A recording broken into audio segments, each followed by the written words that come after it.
Simultaneous equation. Simultaneous equation ये economics का एक कंसेप्ट है। इसके सॉल्यूशन के हमारे पास दो मेथड हैं, एक बाई मैट्रिक्स क्रैमर रूल, दूसरा by matrix inverse method. Inverse method आपको ऑलरेडी आ चुका है, लेकिन साइमल्टेनियस इक्वेशन के केस में जो थोड़ा सा चेंज आता है वो मैं बताऊंगी। अब तक बच्चे आपको जितने भी मैंने सम करवाए सब में एक मैट्रिक्स गिवन होती थी, ठीक है। गिवन मैट्रिक्स से आप आगे प्रोसेस करते थे, आप डिटर्मिनेंट, माइनर, कोफैक्टर जो भी आपने निकाला है। बट साइमल्टेनियस इक्वेशन के केस में आपको मैट्रिक्स बनानी पड़ेगी। साइमल्टेनियस होता है एक साथ। जैसे अब आप इकोनॉमिक्स में कई बार पढ़ते हो कि y is a function of x, या जैसे consumption is a function of income. क्या कह रहे हैं, क्या कंजप्शन हमारी इनकम पर डिपेंड करती है। For example c is equal to a plus B Y, ये फंक्शन ले लिया मैंने। तो अगर मैं यहाँ पर कोई y की वैल्यू रखूंगी तो मैं c की वैल्यू किस तरीके से चेंज हो रही है मैं बता सकती हूँ। तो c किस पर डिपेंड कर रहा है, y पर डिपेंड कर रहा है। तो जो साइमल्टेनियस इक्वेशन होती है ना, वो क्या होती है कि अगर आपके पास दो वेरिएबल है, y is a function of x है, तो उसके साथ क्या है, x is a function of y है। इसको बोलते हैं two way कोजेशन, two way relationship बोल सकते हो। कि आप समझ रहे हो, एक दो फ्रेंड लगाओ, ये कोई फ्रेंड्स हैं, ठीक है, समझ रहे हो, ये दो फ्रेंड हैं और आपको पता है जो ये करेगी वही ये करेगी। तो आइडिया लगाना इजी है ना, मीन्स इसके बिहेवियर से आप आइडिया लगा सकते हो कि ये क्या करती है। और उसके बाद आपको पता है अगर इसका आइडिया लग गया ये क्या करेगी, तो ऑटोमेटिकली हमें पता है ये इस पर डिपेंड है, जैसे ये करेगी वैसे ही इसको ये फॉलो करती है। लेकिन अगर ऐसा हो तो जैसा ये करेगी उसके अकॉर्डिंग ये चेंज करेगी अपना बिहेवियर, और जैसे ये करेगी उसके अकॉर्डिंग ये चेंज करेगी। मीन्स आप आइडिया ही नहीं लगा पाओगे ना। मान लो इसने कोई काम किया, इसने उसके अकॉर्डिंग कोई दूसरा काम कर दिया, उसके देखकर उसके बिहेवियर के अकॉर्डिंग फिर अपना इसने डिसीजन ले लिया, उसके अकॉर्डिंग फिर इसने अपना चेंज कर लिया। तो मीन्स इस तरीके से ये चेंज है ना जो, ये चलता ही चलता जाएगा जब तक हम इन दोनों के बारे में साथ में डिसीजन नहीं लेंगे। तब तक ये डिपेंडेंसी ऐसे ही हमें परेशान करती रहेगी। हम दोनों में से किसी एक का नहीं निकाल सकते एक टाइम पे। तो वही होता है साइमल्टेनियस इक्वेशन। इकोनॉमिक्स में जब भी दो वेरिएबल होते हैं ना, एक दूसरे पर डिपेंड कर रहा है और दूसरा पहले पर डिपेंड कर रहा है, तो उस केस में हमें एक साथ सॉल्यूशन निकालना पड़ता है, ठीक है। तो उस केस को हम बोलते हैं साइमल्टेनियस इक्वेशन। चेक करते हैं एक बार, मैं आपको सम लिख के दिखाती हूँ और आपको बताती हूँ कि मैट्रिक्स कैसे बनानी है। बड़ा इजी सा मेथड है, कोई खास नहीं है कि आप लोगों को कुछ ज़्यादा ही इसमें करना है। जस्ट सिंपल सी इक्वेशन आपको गिवन होंगी। फॉर एग्जांपल मैं इक्वेशन कंसीडर कर रही हूँ,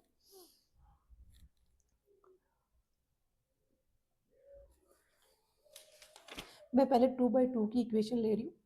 इक्वेशन है आपके पास 2x1 plus 3x2 is equal to 13, then x1 plus 7x2 is equal to 23।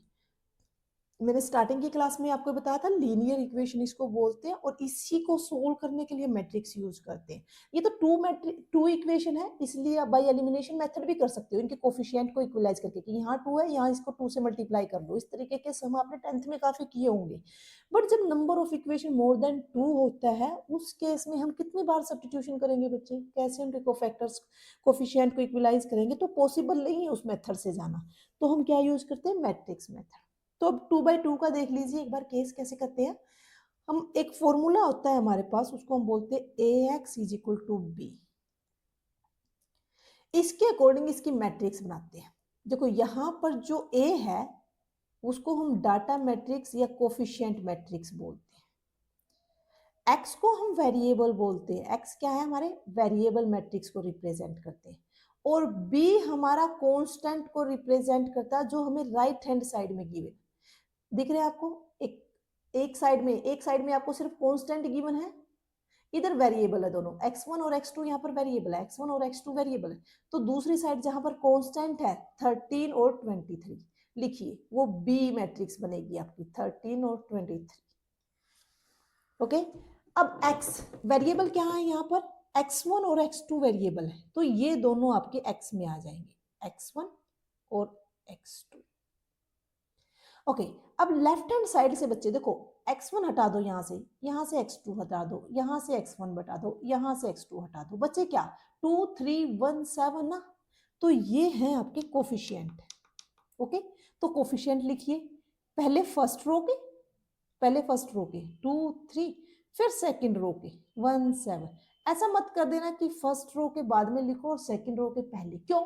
देखो ऐसा जरूरी नहीं है, मैं इसको इस तरीके से भी बना सकती हूँ अगर मुझे बनाना हो तो, a इज इक्वल टू 1 7 और 2 3, लेकिन अब मैंने क्या किया, सेकंड रो को पहले लिखा है, तो मेरे यहाँ भी तो सेकंड रो पहले होनी चाहिए और सेकंड वेरिएबल पहले होना चाहिए x2 x1, और यहाँ पर क्या होगा, बीटा क्या हो जाएगा, क्योंकि देखो सेकंड रो का पहले लिखा तो पहले तो मुझे 23 लिखना पड़ेगा ना, फिर 13। कई बच्चे कई बार कर देते हैं गड़बड़, इसलिए मैं आपको बता रही हूँ कि सीक्वेंस आपने चेंज नहीं करनी है, आपने हमेशा फर्स्ट रो को फर्स्ट रखा है तो उसके अकॉर्डिंग आप इस तरीके से लिखते हैं। ओके, तो x1 x2, तो अब आपके पास यहाँ पर 13 था, ये लिख दिया। नेक्स्ट क्या 1 7 फिर 23, तो 1 7 23, तो x1 और x2 आपके वेरिएबल है। ओके, अगर आप इसको चेक करना चाहते हो कि आपने सही बनाया है तो आपको मल्टीप्लिकेशन आती है, इसको अगेन इसके साथ मल्टीप्लाई कर दो। अगर मैं मल्टीप्लाई करती हूँ तो देखो मेरा क्या आएगा, 2x1 plus 3x2 is equal to 13। Next 1x1, क्योंकि मैं सेकंड रो को फिर अगर इस कॉलम के साथ करूंगी ना, x1 plus 7x2 is equal to 23। Yes, मेरा मल्टीप्लाई करके मेरा वापस यही आ रहा है, तो मीन्स मैंने ढंग से फॉर्मेट में लिखा है इसको, ठीक है, क्योंकि अब आपको मल्टीप्लाई करना आता है ना, तो मल्टीप्लाई करके इसको इसके साथ मल्टीप्लाई करके देख लो। चलो, ये था फॉर्मेट। अब तक आपको इस तरीके की इक्वेशन आपको दी, मैट्रिक्स गिवन थी, लेकिन साइमल्टेनियस इक्वेशन में आपको प्रॉब्लम गिवन होगी और वहां पर आपको मैट्रिक्स क्या है खुद बनानी पड़ेगी।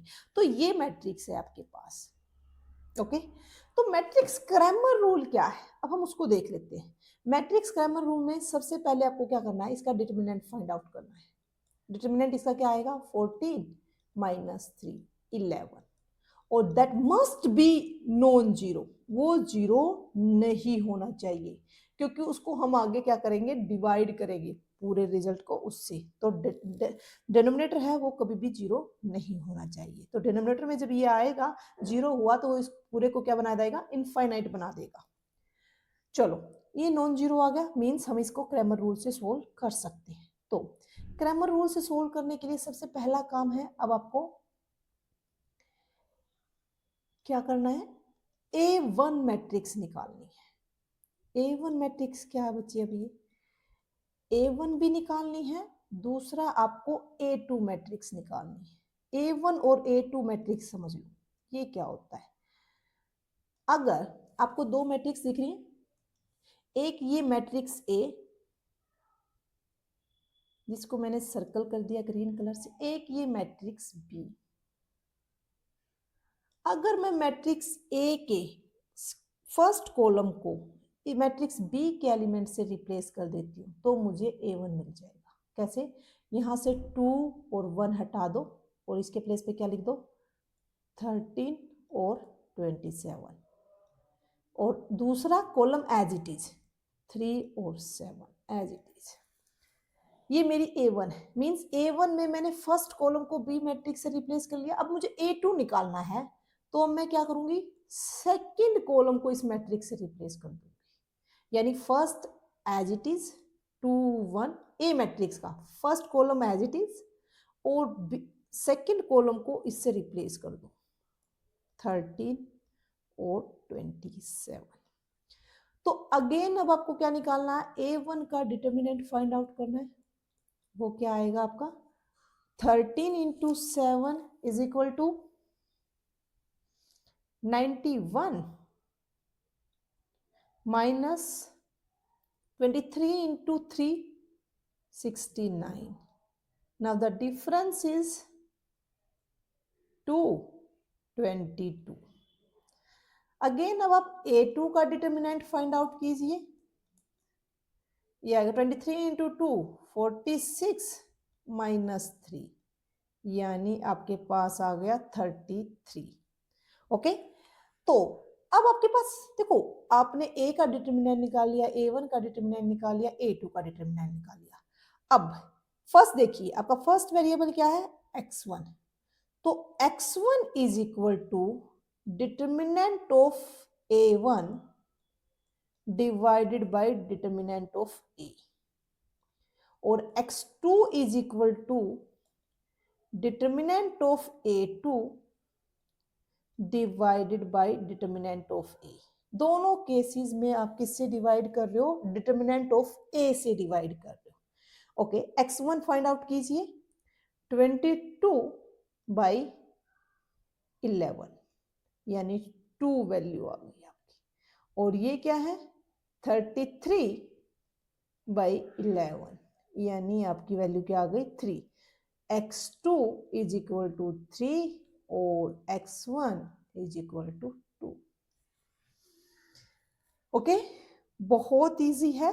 मैं एक बार 3/3 में भी आपको करके दिखा देती हूँ। नेक्स्ट चलते हैं, कोई 3/3 की प्रॉब्लम लेते हैं हम।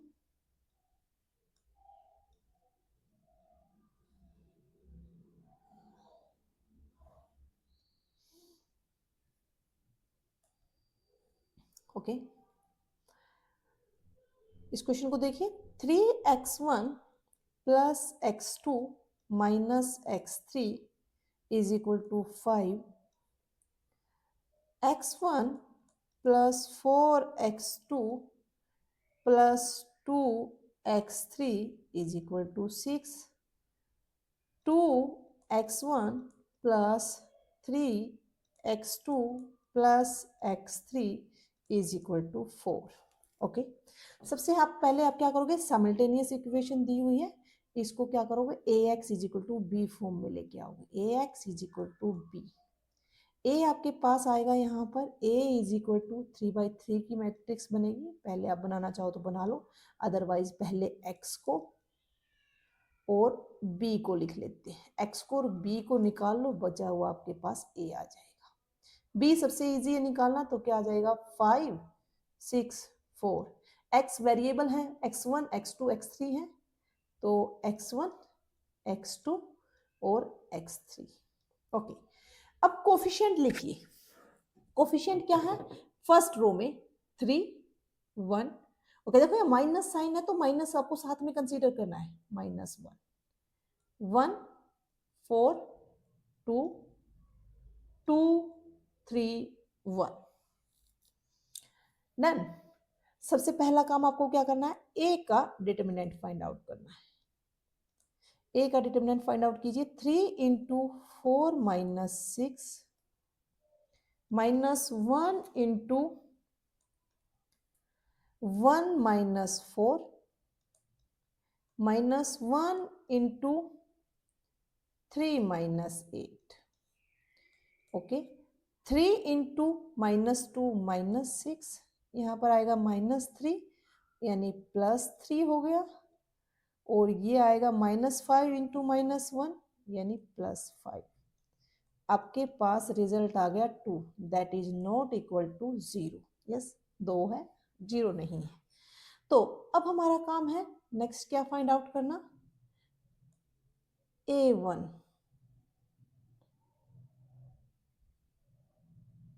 ओके, तो सबसे पहले हम A1 फाइंड आउट कर लेते हैं। A1 मैट्रिक्स, A1 निकालिए। A1 के लिए आपको क्या करना है बच्चे, इसके फर्स्ट कॉलम को B मैट्रिक्स से रिप्लेस कर देना है। 5 6 4, बाकी element as it is, 1 4 3 -1 2 1। Okay, अब इसका डिटर्मिनेंट निकालिए, A1 का क्या आएगा, 5 into 4 minus 6 -1 into 6 minus 8 -1 into 18 minus 16, okay, minus 10 plus 2 और ये -2, प्लस माइनस है तो कैंसिल समझो, तो -10 आ गया, दैट इज, ये जीरो हो भी सकता है बच्चे, इसका कोई जरूरी नहीं है कि आपका नॉन जीरो होना चाहिए, बट जो डिटर्मिनेंट ए है ना वो नॉन जीरो होना चाहिए। अगर ये जीरो होगा तो सिंगल वेरिएबल जीरो होगा, तो वो कोई प्रॉब्लम नहीं है। नेक्स्ट अब आपको निकालना है आपके पास A2, A2 ले लेते हैं। A2 के लिए मुझे क्या करना पड़ेगा, C2 को B मैट्रिक्स से रिप्लेस करना पड़ेगा, यानी बाकी एलिमेंट ऐसे ही 3 1 2 और थर्ड कॉलम भी as it is -1 2 1। Second column को रिप्लेस कर दो B मैट्रिक्स से, यानी 5 6 4। अब फाइंड आउट करो determinant of matrix A2, 3 into 6 minus 8 -5 into 1 -4 और -1 इंटू 4 -12, -6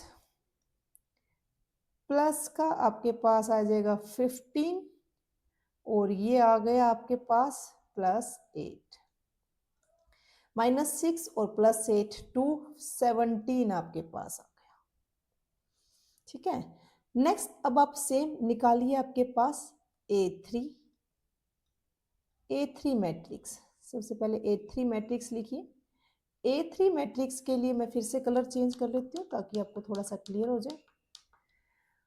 अब A3 मैट्रिक्स के लिए A3 आपको क्या करना, थर्ड कॉलम को, इस कॉलम को रिप्लेस करना B मैट्रिक्स से, बाकी एज इट इज 3 1 2 1 4 3। तो इसको रिप्लेस कीजिए 5 6 4,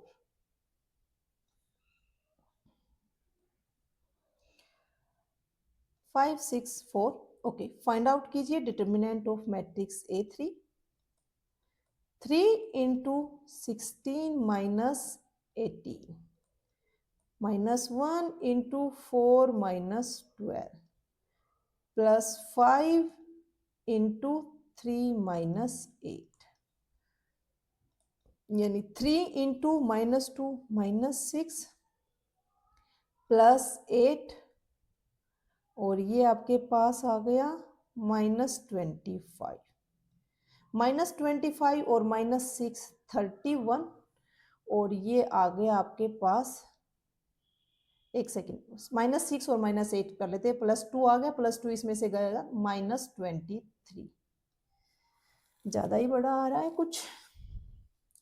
चलो अब हमें निकालना क्या है, हमें पता है कि x1 is equal to determinant of A1 divided by A determinant, और x2 is equal to determinant of A2 divided by determinant of A, और x3 is equal to determinant of A3 divided by determinant of A। Okay, x1 पहले determinant of A1 क्या है, -10 और इसको 2 से divide करना है, यानी -5 आपका आंसर आ गया। नेक्स्ट x2, A2 डिटर्मिनेंट क्या है 17 डिवाइडेड बाई 2, ये आ गया आपका 8.5। x3 is equal to -23 divided by 2, यानी 11.5, नेगेटिव है तो नेगेटिव ही आएगा। तो ये सारी वैल्यूज हैं जो आपकी हैं, ये x1, ये x2 और ये x3। बहुत इजी है बच्चे, इससे इजी मेथड नहीं है, ठीक है, बहुत इजी है, थोड़ा लंबा जरूर है बट बहुत इजी है। हाँ, इसी सेम सम को मैं Cramer rule by matrix inverse भी कर सकती हूँ। कैसे, देखो एक सेकंड के लिए रुकिए, मैं इसको कॉपी कर लेती हूँ।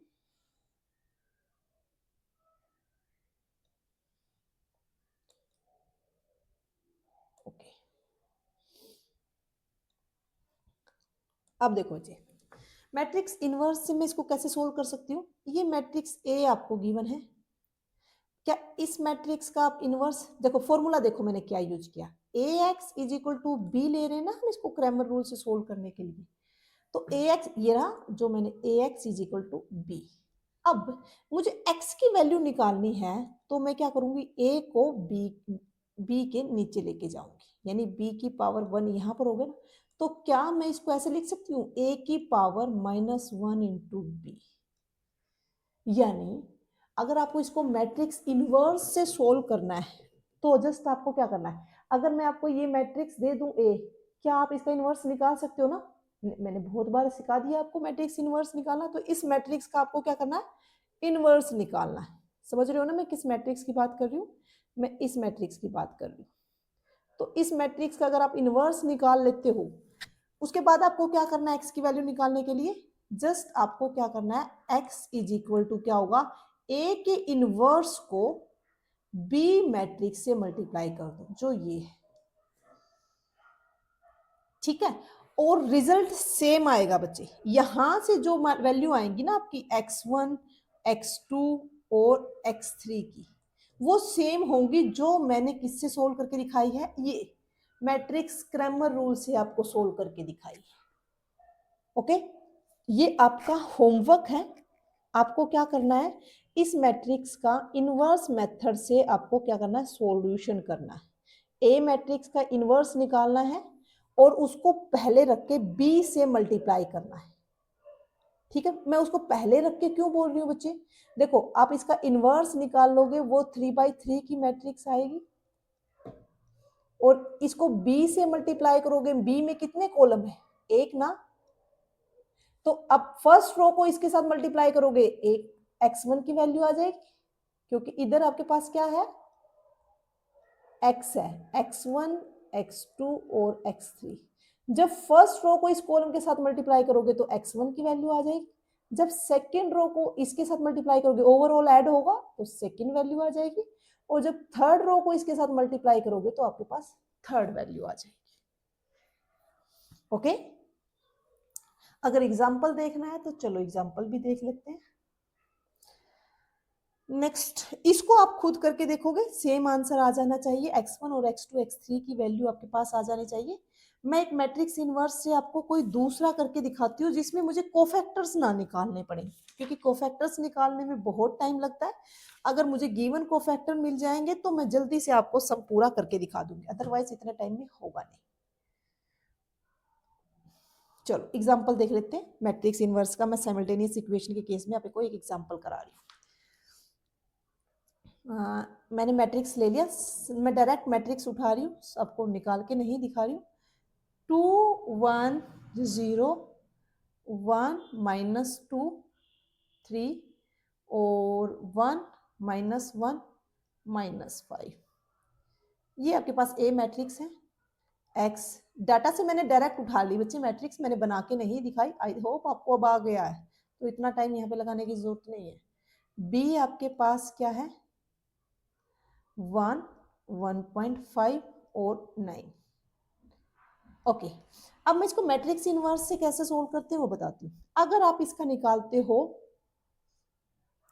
कोफैक्टर्स, मींस मैं इनवर्स ले लूँ ना, इस मैट्रिक्स का अगर आप इनवर्स निकालते हैं तो आपको मिलेगा इनवर्स की वैल्यू 1/34, 34 डिटर्मिनेंट है ना, डिटर्मिनेंट से हम डिवाइड करते हैं, तो ये है 13 8 1 5 -10 3 3 -6 और -5। ओके, इनवर्स तक आपको आता है निकालना, तो इनवर्स मैंने डायरेक्ट इसका उठा लिया है। ओके, फॉर्मूला क्या है आपको पता है कि A X is equal to B होता है, और x इज इक्वल टू क्या होता है, ए इनवर्स बी होता है। ओके, मुझे x की वैल्यू आउट निकालनी है, तो मुझे क्या करना पड़ेगा, ए इनवर्स, यानी ए इनवर्स मेरे पास क्या, 1/34 इंटू 13 5 3 8 -10 -6 1 3 -5, इसको मुझे b से मल्टीप्लाई करना है। b क्या है, 1 1.5 9।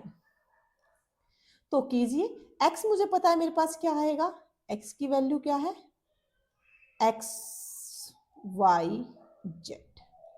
ओके, 1/34 को अभी मैं नहीं ले रही हूं, पहले मैं क्या करती हूँ, इन दोनों मैट्रिक्स को मल्टीप्लाई कर लेती हूँ। दोनों मैट्रिक्स को मल्टीप्लाई करो, 13 इंटू 1 13 प्लस, जल्दी से मुझे कैलकुलेशन बताते जाइए, 8 इंटू 1.5 यानी 12।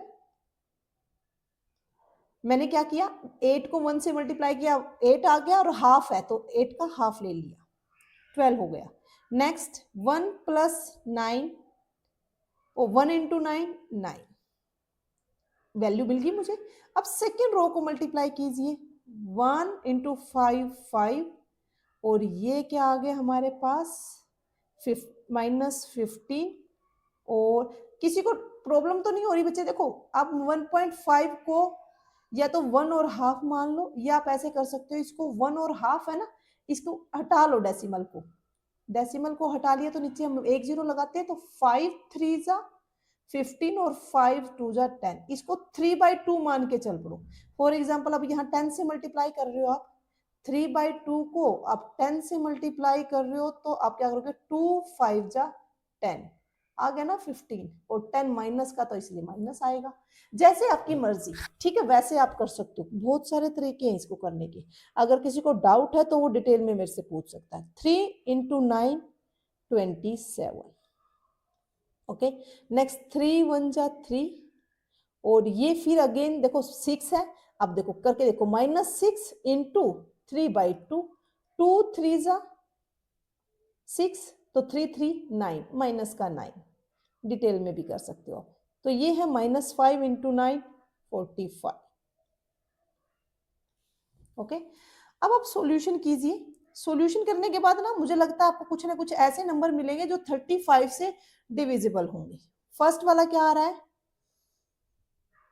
34। चलो अभी इसको बाहर ही रख लेते हैं, ये हमारे पास आ रहा है 34। सेकंड 15 माइनस 10 और 17। नेक्स्ट हमारे पास क्या आया, 45 और 9, चलो इनको एडजस्ट कर लेते हैं, 6 6 इसमें ऐड कर लेते हैं, 51। अब ये सारे नंबर्स आपके किससे हैं, 34 से लगभग डिविजिबल है। इसकी वैल्यू आ जाएगी 1, इसकी वैल्यू आ जाएगी 1/2, और इसकी वैल्यू आ जाएगी 51 डिवाइडेड बाय 34। तो अब ऐसे कर लो, 51 डिवाइडेड बाय 34, तो ये 17 पे डिविजिबल है, 17 दूनी 34, 17 तिये 51, वही 3/2 जो देखो यहाँ था, 3/2 ही तो है, तो 1.5 या 3/2 लिख लो, कोई जरूरी नहीं, आप डेसिमल में चाहो तो डेसिमल में लिख लो, और फ्रैक्शन में चाहो तो फ्रैक्शन में लिख लो, तो जिसमें आपको लिखना हो तो उसमें लिख लीजिए, ऐसे भी लिख सकते हो आप। और इसी को सेम आप 0.5 हाफ मीन्स 0.5 ना, और ये 1.5, तो कुछ भी आप लिख सकते हैं। तो ये वैल्यू मेरी क्या है, x1, यहां पर सॉरी एक्स वाई जेड थे ना वेरिएबल, तो x is equal to first value x की है 1, सेकेंड वैल्यू y की है 0.5, और थर्ड वैल्यू z की है 1.5।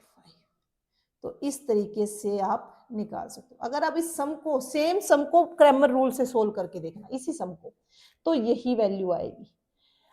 वो डिपेंड करता है आपसे एग्जाम में पूछा क्या है। अगर आपको क्वेश्चन इस तरीके से दिया और लिखा हुआ है solve by matrix Cramer rule, तो बच्चे आपको क्रैमर रूल से इसको सोल्व करना है। अगर आपने मैट्रिक्स इनवर्स से किया तो आपको मार्क्स नहीं दिए जाएंगे। कोई बड़ा ही दयालु चेकर हुआ तो वो 2-3 नंबर दे देगा कि हाँ बच्चे को इस तरीके से आता है, उस तरीके से नहीं किया, गलती से नहीं किया होगा, ये मान सकता है, 2-4 नंबर आपको दे देगा। तो सेफ साइड पे आप कर सकते हो अगर नहीं आता तो। अदरवाइज क्रैमर रूल मेंशन है तो क्रैमर रूल से करो, मैट्रिक्स इनवर्स मेथड है तो मैट्रिक्स इनवर्स से करो। अगर कुछ भी मेंशन नहीं है, सोल्व दीज साइमल्टेनियस इक्वेशन या